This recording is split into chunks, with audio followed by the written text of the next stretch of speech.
नमस्कार, मी मृणाली पिळणकर. तुम्ही पाहत आहात एलएस मराठी. पाहुयात काही महत्त्वाच्या घडामोडी. ठाकरेंच्या शिवसेनेचे नेते वैभव नाईक यांच्याकडे पुन्हा एकदा सिंधुदुर्ग जिल्ह्याची सूत्र. वैभव नाईक पुन्हा सिंधुदुर्ग जिल्हा प्रमुख. पदाधिकाऱ्यांच्या बैठकीत निर्णय. पनवेल रेल्वे स्थानकात मनसे कार्यकर्त्यांकडून पोस्टरबाजी. मी मराठी बोलतो, मला मराठी समजतं. पोस्टर मराठी भाषा येणाऱ्या रिक्षांवर चिकटवले. बीडच्या कारागृहातून सनी आठवलेची कॉल रेकॉर्डिंग व्हायरल. वाल्मिक कराडला जेलमध्ये दबदबा. जेलमध्ये व्हीआयपी सुविधा, डिश टीव्ही कॅन्टीनची चैन उघड. सांगलीच्या पलूस तालुक्यातील गावांना पाणी टंचाईच्या झळा. दक्षिण आरफळ कॅनॉल कोरडा ठाक पडल्यानं अनेक गावांमध्ये पिण्याच्या पाण्याची सोय नाही.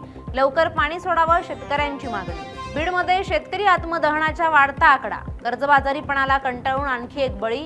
अंतरवण पिंपरीतील शेतकऱ्याची आत्महत्या. परभणीत मानवत ते पाळोदी रोडची कामं अर्धवट कामांमुळे रस्त्यावर अपघाताच्या संख्या वाढल्या. पिंपरी चिंचवडमधील कासारवाडी परिसरातून 2 सराईत गुन्हेगारांना पोलिसांकडून अटक. आरोपींकडून 2 पिस्टल आणि 6 जिवंत काडतुस जप्त. चंद्रपुरातील पेढरी मक्ता येथे बेपत्ता असलेल्या गुराख्याचा आढळला मृतदेह. 47 वर्षीय अरुण शिंदे कालपासून होते बेपत्ता. संशयास्पद मृतदेह आढळल्यानं परिसरात भीतीचं वातावरण. अमरावतीमध्ये रोडे कुटुंब साखरपुड्याला जात असताना एसटी बसची कारला धडक. अपघातात 3 जण गंभीर जखमी. चालक किरकोळ जखमी. जखमींवर उपचार सुरू. हिंगोलीत कर्मचाऱ्यांचा संप 4थ्या दिवशी सुरू. या संपामुळे शासकीय कामकाज ठप्प. नागरिक त्रस्त. जिल्ह्यातील सुमारे 7,000 कर्मचारी संपात सहभागी.